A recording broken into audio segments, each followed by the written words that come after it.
This September, we are launching our brand new interface for students aged 11 and up. We've worked closely with students and their teachers to create an engaging wellbeing and development platform and personalised student feedback to spark rich and meaningful conversations between teacher and student. And all without adding to a teacher's workload. In this video, we're going to explain how students' ideas were right at the centre of the new design and suggest simple, practical ways you can confidently use the new platform to engage, guide, and support your own students.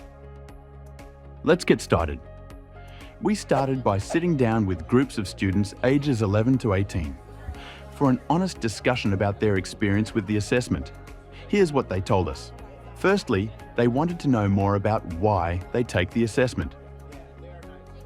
That's why we started by reworking our assessment introduction to more transparently explain how taking the assessment helps them, their teachers, and even their fellow students. This generation of students are passionate about mental health, so let's look for opportunities to tell your students how their STEER data helps you help them. Firstly, be honest about how hard it is for tutors to know which students need their help. Students don't always say or show they are struggling. STEER helps you know which of your tutees might be having a difficult time and suggests ways to help them. Secondly, be real and authentic. Without giving any personal details, tell them about a time a student was highlighted by STEER as needing a little extra support. How did you help them? What difference did it make? Students also told us they had lots of questions about STEER, but their teachers didn't always know the answer. So we asked what questions they had, wrote the answers, and added them to our brand new FAQs section. Giving students more information about the assessment process was a bit of a risk. We didn't want to see an increase in students trying to game the assessment, overthinking their response, or trying to get the right answer. But you'll see that our careful answers give curious students just enough information without risking them filtering their responses. In September, try to find a 10-minute slot to read our FAQs yourself. We'd love to know if we've pitched them right for your students. If there's a question missing, email your school manager and we'll add it. Next time a student or parent asks you a question about STEER, you know where to look for the answer. Secondly, students wanted a bit more clarity on the visualization activity. Imagining a space can seem a little unconventional, but it's actually a common tool used in popular wellbeing apps they love, like Headspace and Calm. That's why we've reframed it as a mindfulness exercise, complete with relaxing background soundscapes and calming visuals. Once we reframed it as something the students were already familiar with, they had an aha moment. This was also a great opportunity to update our assessment recordings. We've used younger, relatable voices and mindful prompts to reassure, relax, and engage students. We also provide more guidance on different ways to do the exercise. The truth is that there is no right or wrong way. Some students just needed to hear that message. Moreover, we've highlighted the proven science behind this approach to win over the skeptics. When we asked our student groups to rate how much impact all this would have on their engagement, they gave it a resounding 4 out of 5.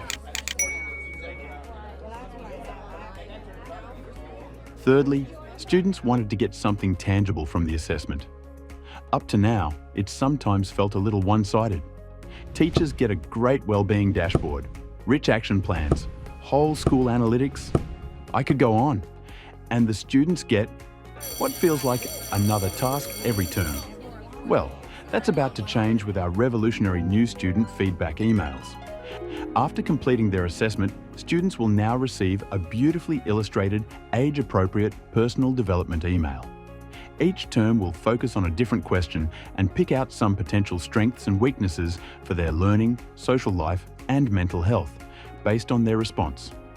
This is all about building self-awareness as they develop into adults. So, what did the students think? Read it for yourself. They said it would definitely encourage them to answer more honestly and immediately understood how this kind of data would help their teachers. When asked to rate the impact it would have, they gave it 4.5 out of 5, exceeding their expectations. So we know students think feedback emails will benefit them, but how will it benefit you?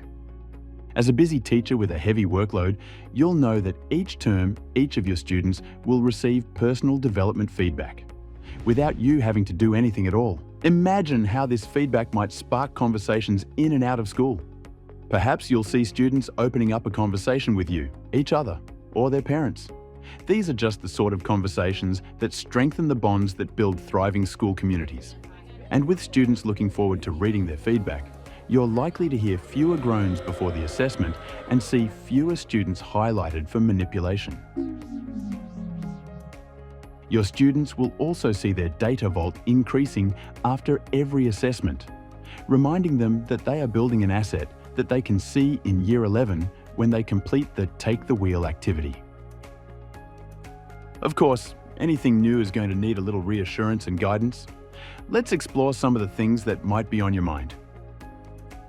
The first thing to know is that students will get a feedback email however they answered the assessment. No student will ever be missed or singled out, meaning you can give the same simple message to all your students as you introduce the new feedback. The feedback also always follows the same familiar format. It's divided into easy-to-understand sections on learning, relationships, and mental health, giving each student a strength and something to learn in each area. So once students have seen their first feedback, they'll know what to expect next time, taking the pressure off you. You'll also be relieved to know that the feedback doesn't use any psychological jargon. It's written with familiar words, ideas, and experiences that are common to students aged 11 and above, even if some may need a little extra scaffolding to read it. We don't mention the steer factor in the feedback because we don't want students to be trying to work out which question relates to which factor and overthinking their response next time they complete the assessment. Remember, we don't want to increase manipulation or over-regulation by giving students feedback. Irrespective of a student's response to the focus question, their feedback email is always positively written. There is no mention of risks, problems, dangers, or mental health disorders. Nothing that could expose, unsettle, or shame a student. We know you'll want to be prepared, so at the start of the academic year, we'll share a teacher resource to support each assessment round. It will tell you the focus question for each assessment, link to read the different feedback your students may receive, and suggest simple but effective strategies to signpost your students as they steer their learning, relationships, and mental health in the focus area. It's a great resource to display in your staff room and explore what impact these strategies could have in your school.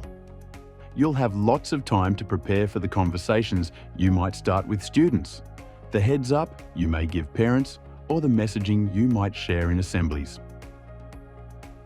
We know that different schools may have different approaches to the feedback. That's why we've built flexible controls to let your school manage which year groups receive feedback emails and when. They are your controls to set and your controls to change at any point. Let's think first about which students you want to receive feedback emails. Our default is for all students Year 7 and above to receive emails. If you're teaching in a Year 7 plus school, all your students will receive the feedback unless you exclude particular year groups. If you're teaching in a prep school, your older Year 7 plus students will receive the feedback, but your younger students won't. Now, let's think about when you want your students to receive their feedback emails. Some students told us that they wanted to read the feedback in private, not in front of their friends, so we set a default of 6 hours delay. But perhaps your school might want students to read their feedback in the assessment lesson and reflect on what they've read, or join in a discussion. Or you might set aside some time to look at it together in future. Maybe you might want to turn the feedback off altogether. It's your decision. And remember, you can try different approaches to see what works best in your school. We've had great feedback from students and their teachers about the new platform and feedback. We hope you are engaged and excited as they are, and feel confident sharing it with your own students and their parents using our new resources. In the meantime, if you have any questions, your school manager is here to help.